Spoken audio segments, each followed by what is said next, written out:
My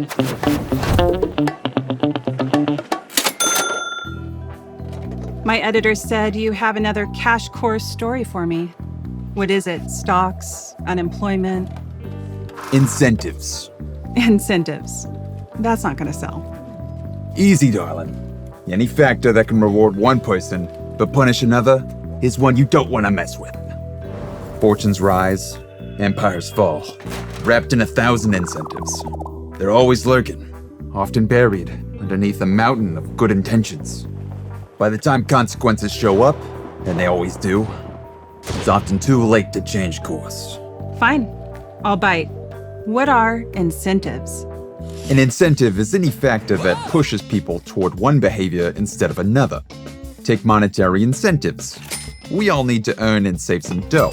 If there's one factor that pushes people to work certain jobs, shop at certain stores, or live somewhere where they'll pay fewer taxes, it's that monetary reward.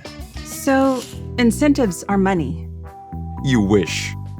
Time, convenience, gifts, and perks. Any reward that motivates people can be an incentive. And there's the opposite, disincentives. A good way to discourage people from doing something is by attaching fines, penalties, and other punishments to certain behaviors. A parking ticket, a tax audit, a foul that gives the other team a free throw, all disincentives. Any interesting cases? Plenty. But 3 stick out in my mind like white on rice. All involving someone named Mr. Good Intention. Recognize this? Yeah, honest trade coffee. Some poor coffee farmer gets a higher price for his product. So what? I'll tell you what. Incentives, son. Yes, paying farmers an above-market rate for every bean will increase their income in the short term.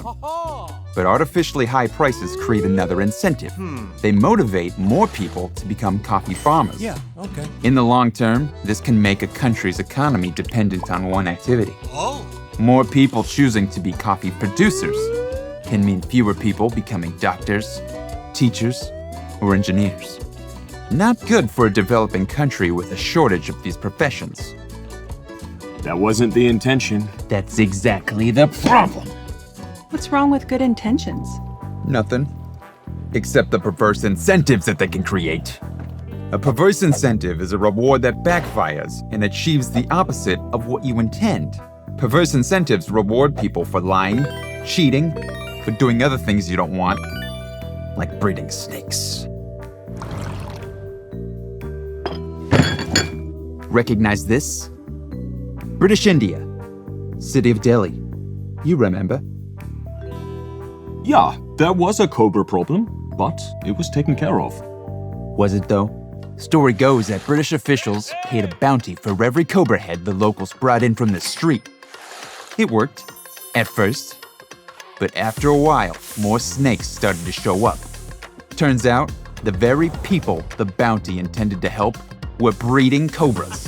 Motivated by generous financial reward, they had every incentive to help keep supplying them and never solve the snake problem. A classic case of perverse incentives. That was never our intention. After all that, intentions again?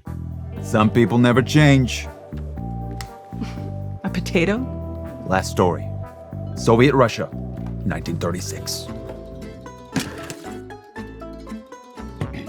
Yes, for borscht. If you want choices, you should think about incentives. Russia was a command economy back then.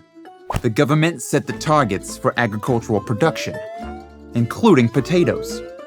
Farmers were expected to meet those targets, and if they didn't, well, bad news.